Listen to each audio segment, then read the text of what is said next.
Hello बच्चों, let's start with the question. And here the question says that which of the following ecological pyramids is generally inverted? तो यहाँ पे पूछा है कि कौन सा इकोलॉजिकल ऐसा पिरामिड है जो जनरली इन्वर्टेड सिचुएशन में पाया जाता है. तो options are pyramid of biomass in sea, pyramid of numbers in grassland, pyramid of energy and pyramid of biomass in forest. तो हमें ऐसा इकोलॉजिकल पिरामिड चाहिए जो कि कैसा होना चाहिए, इन्वर्टेड होना चाहिए एट द सिचुएशन कंडीशंस.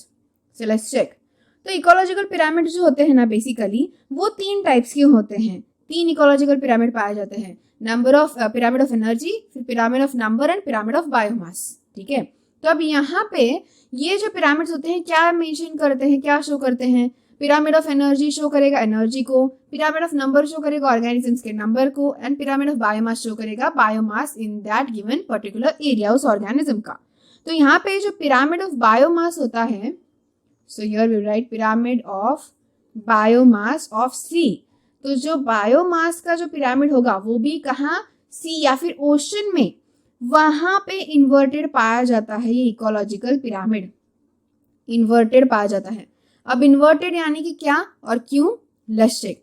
तो यहाँ पे जो पिरामिड ऑफ बायोमास सी का होगा तो सी में सबसे पहले कौन पाया जाता है एज अ प्रोड्यूसर्स. तो यहाँ पे प्राइमरी प्रोड्यूसर्स कौन होते हैं, दे आर द फाइटोप्लैंक्टन्स होते हैं. Okay, so here we write they are the phytoplanktons. तो ये जो फाइटोप्लैंक्टन्स होते हैं इन पे फीड करने वाले ऑर्गेनिजम्स कौन से होते हैं, कंज्यूमर्स, इनको कंज्यूम करने वाले. So there will be zooplanktons. So here we write zooplanktons. तो नॉर्मली हमारे जो टेरेस्ट्रियल जो भी पिरामिड होता है अगर उसमें ऑब्जर्व करें तो जो ग्रास होता है या फिर प्लांट्स होते हैं उनके नंबर कैसे होते हैं, ज्यादा होते हैं, लेकिन उनपे फीड करने वाले कंपैरेटिवली कम होते हैं. लेकिन यहाँ पे उल्टा होगा कि फाइटोप्लैंक्टन्स के नंबर जो होंगे वो कैसे होंगे, बहुत लेस होंगे.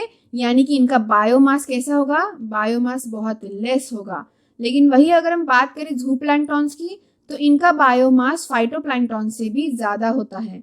और फाइटोप्लैंक्टन्स पे फीड करने वाले जो फर्दर ऑर्गेनिजम्स होते हैं उनका और भी ज्यादा बायोमास लोअर होता है. यानी कि ज़ूप्लैंक्टन्स पे फीड करने वाले कोई भी और प्रेडेटर फिशेस हैं तो उन फिशेस का भी फर्दर अगर हम देखा जाए तो वो भी और क्या होगा, बायोमास जो है वो डिक्रीज होता जाएगा. तो यहाँ पे अफेक्ट होता है कैसे एक्वेटिक सिस्टम पे कि जब हम ट्रॉपिक लेवल पे जाते रहते हैं तो क्या होता है कि नंबर ऑफ बायोमास जो है वो क्या हो जाता है, डिक्रीज होता जाता है. यानी कि कैसे देखेंगे हम, अगर हम देखेंगे प्राइमरी प्रोड्यूसर्स तो उनका बायोमास लोअर है, लेकिन अगर हम फर्दर देखेंगे succeeding zooplanktons which has more than that, उनसे तो ज्यादा ही होगा.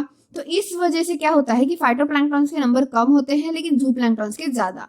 तो इसका मतलब यहाँ पे किस तरीके से शो होता है, इन्वर्टेड पिरामिड शो होता है. तो इन्वर्टेड पिरामिड शो होने की वजह से यहाँ पे क्या होगा, हमारा आंसर जो है वो ऑप्शन नंबर क्या होगा, ए होगा. That is the pyramid of biomass in sea. So biomass का जो पिरामिड होता है सी में वो कैसा होता है, इन्वर्टेड पाया जाता है. So I hope you got the answer very well. Thank you and all the best.